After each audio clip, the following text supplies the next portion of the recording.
welcome to the Bill Podcast. I'm Chris Rapley, where we broadcast unique individual lives daily.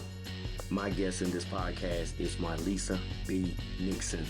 She is the owner of Fancy Face by Marlisa and Transform Her Films. How you doing, Miss Marlisa? I'm doing well today, Chris. Thanks for asking. We had you on before on the Bill Podcast. We had you on the podcast where we talked about hair and the Crown Act. And of course, we did a story with you. So I really appreciate you coming back on because anytime we need you, you really answer the call and we really appreciate it. Especially when you're so busy. So I remember one time I had to call her and she was on the plane. I, Yeah. I responded though, right? Yeah, you responded. She got here. We don't care how you get here, just get here when you can. Mm, So, what I want to talk about today is we know you live a life of recovery. hmm And with a life of recovery, it's still obstacle. Right. And I and others want to know, how do you stay strong and don't relapse? Hmm. That's a good question. And when I think about that, I just go back to the basics regularly.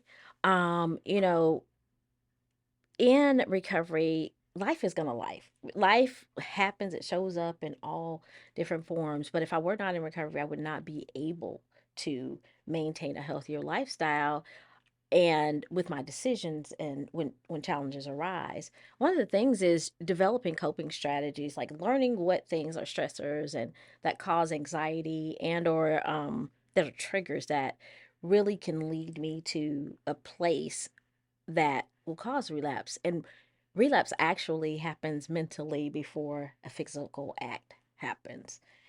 And with that, I just practice things like gratitude, intentionally practicing a gratitude list when things are going terribly, on a terrible day, when things aren't going right, when it's just life's just kind of sucks in the moment. Actually, writing a gratitude list immediately helps me personally to be able to change my heart posture, which changes my head, changes all the dynamics of me, right?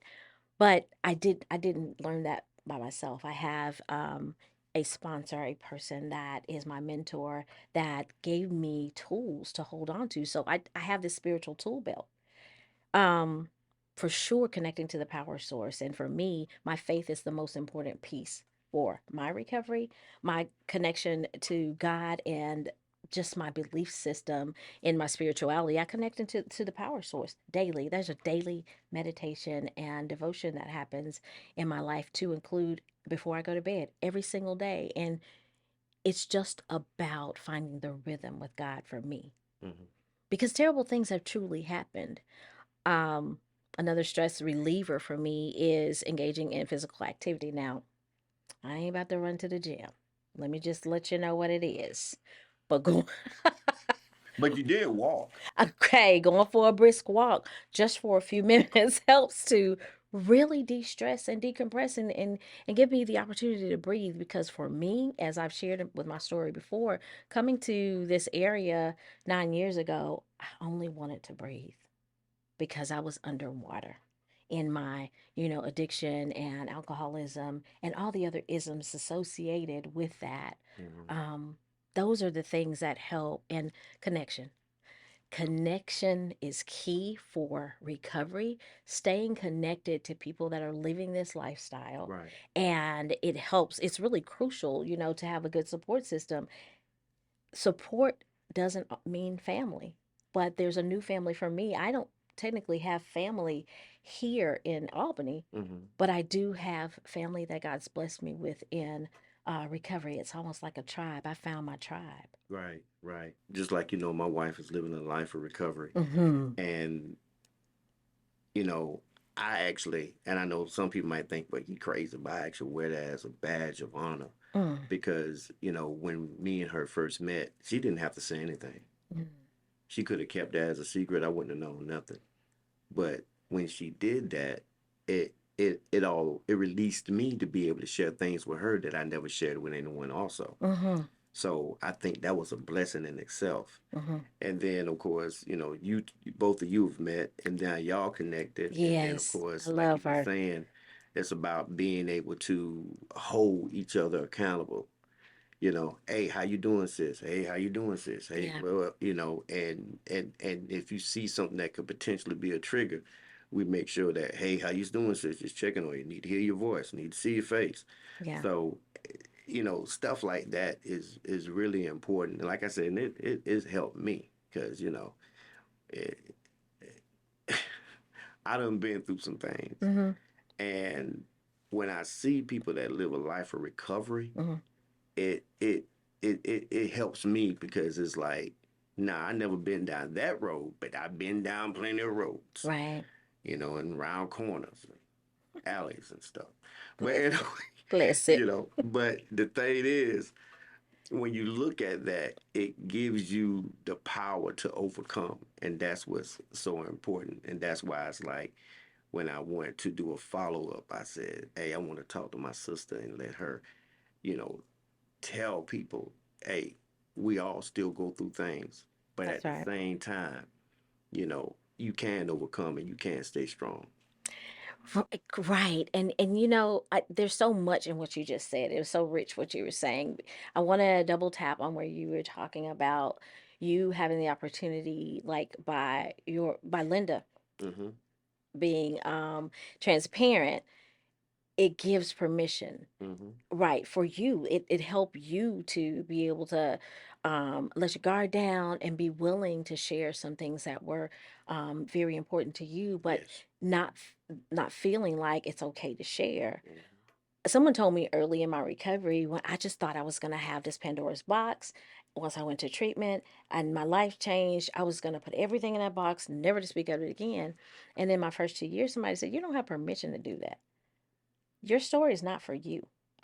You have to share that." So I love the fact that the state of Georgia actually is one of the leading states for people living in long-term recovery. Mm-hmm. And for people like me to live our recovery out loud and doing that with the things that Linda had done for you, I get to do that, and other people that are close to me, we get to share our story with no guilt or shame. Mm-hmm. And that's breaking a cycle, of conditioning around what I thought addiction and alcoholism looked like.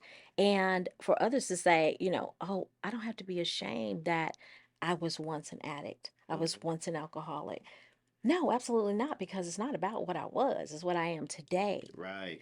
And that in itself adds so much value to what looks to be strong. There are days that honestly, being strong, I'm not strong, but I'm not well. I got two choices. Either I want to live or I want to die.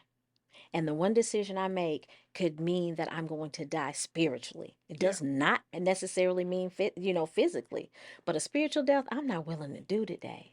And that's what addiction had done. Just kind of just sucked the life out of me. And once I'm greedy. I told you now, look, I might Mm-hmm. not go to, the gym, but I'm going to eat. That's And right. so that means in recovery, I am going to do the things that are necessary for my mental, physical, spiritual well being, to include my recovery. Actually helped me to find out that I needed to seek a therapist to work through some things in my life, because mental health and addiction or alcoholism, they go hand in hand a lot of times. It's a dual diagnosis a lot of times. They truly go together. And if I had not done the first part, I wouldn't have been able to say, "Hey, let me have my therapist on deck." And I had the best therapist in the world. I love her. She Mm-hmm. is awesome. And she doesn't allow me to wear the mask. So I'm just grateful that this is an opportunity always. I don't, man, 5 minutes in Walmart, you'll find out why I'm here. Yeah. Yeah. Yeah. And again, congratulations on 9 years. Thank you. Thank the Lord. Yes, yes, that is beautiful, and like you said, y'all not allowed to hide that, y'all, because it's a blessing to everybody, and I love when I see people come out and say, "I've been in recovery for 9 years. I'm clean. I'm this. I'm that." But at the same time, say I still go through stuff, Yeah. and I still have to stay prayed up. I still need my my sponsors. I still need my pastors. I Mhm. still need my friends, family, outside family, whatever we need to just make sure that we hold each other accountable. Mhm. So that's that's something that, like I said, it just for real it really touches my heart because my wife would be on the phone with people and she said, "Yeah, me and her we was so and so together," and it's like I just want to make sure they're Mhm. okay. And sometimes you're like, "Man, I ain't heard from someone. I need to put my eyes on. I need to hear him. I need to talk to him." Like I Mhm. said, so it's amazing. I'm so grateful. So before I let you go, because I know you got another appointment. This lady stays busy. This lady stays busy. I'm telling you. I'm telling you. I'm telling you. I'm telling you. This lady stays busy. So tell us about your projects. Just a few of them. The fancy face and the transform. Oh my goodness. Well, I'm a makeup artist. So one of the things about how Fancy Face was birthed in recovery. Um, and I found out that that was something that that I enjoy and that I'm good at. And what that means is it's not about the makeup. It ends up being about the experience of inside out transformation. I woke up in 2017 in Birmingham, visiting my family, and I woke up audibly saying, "Transform her." So I'm a huge Transformers fan. I love all Transformers. Autobots. Yeah, I mean, I'm down. I mean, My wife is a Transformers fan. that's right. Yes. Transformers. Okay, anyway, but Robots in disguise. more than meets the eye first. Oh, see, that's why I Uh, don't. yeah, Yeah, yeah, keep it's going. okay. Yeah, Yeah, yeah, yeah. yeah, yeah. But I woke up and audibly said, "Transform her." And that was like, huh. And that's how I developed Transform Her because it was given to me. It was gifted to me. Didn't know what that was going to look like. I was trying to figure things out at that time. Like, what am I going to do with that? And at any rate, I was ready to go back to corporate America and not do makeup. And then I heard a message, from a pastor in Atlanta, and he was like, "There's a difference in you chasing a dream and a dream chasing you." Mm. Huh. Listen, I broke up with makeup and the people was calling me and I was like, "I can't even do makeup. What is that about?" But the majority of the people were like, "It's not about that. It's about the experience."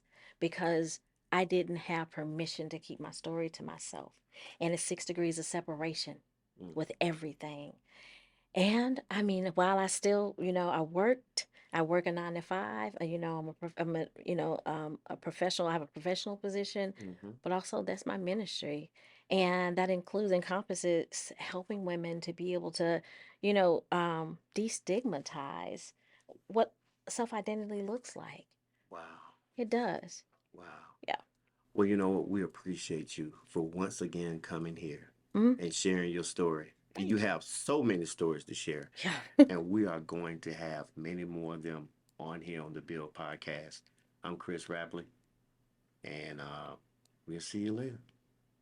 Bye. Yeah, bye. So, and this where we play it all like we really talking. This behind the scenes, but it's actually on show, but we want to act. This what y'all don't see, but Hmm. this is really what they be doing.